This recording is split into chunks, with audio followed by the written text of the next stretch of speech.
এখন বাজে 7টা সকাল আর আমি চলে আসলাম পাতার ভাড়াতে ছোট্ট একটা ভিডিও নিয়ে গাইজ তোমাদের জন্য। সকালবেলা ঘুমটাও ভাই ক্লিয়ার হয় না ঠিক মতো, কাজে আসতে হয়, তাই পুরো কথা, তাই না? তো এখন চলে আসছি আমি পাতা নিতে, চা পাতার ভাড়াটা নিয়ে তারপরে এখান থেকে বেরোবো। আর রাস্তার মধ্যে এত গরু টরু ভাই, এত ছাগল, বস্তি দিয়ে আসতেই ছিল না, মনই চায় না বস্তি দিয়ে যেতে। দেখি এখানে কাউকে জিজ্ঞেস করি শফিকের বাগান কোথায়। এই চাচা, শফিকের বাগানটা।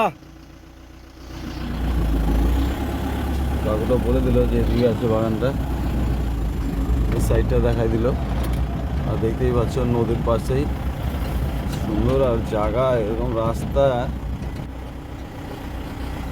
একটু 19 থেকে 20 হবে, গাড়িটা ড্রেনের মধ্যে।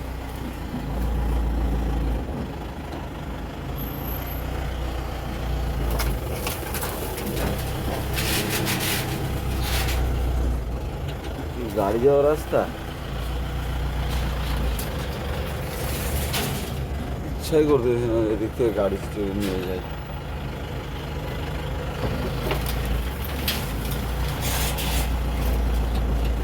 মানে নদীর সামনে নদী, পাতা চলে আসছি পাতার কাছে আমরা।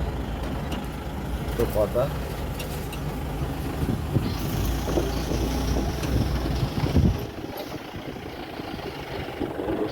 পাতা কাটতে যে,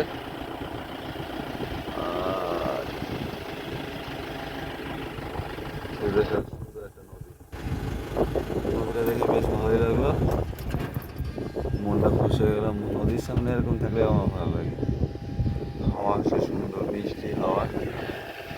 পাতা এখানে রাখছে আর ওখানে ওড়াচ্ছে। আর এখন আমি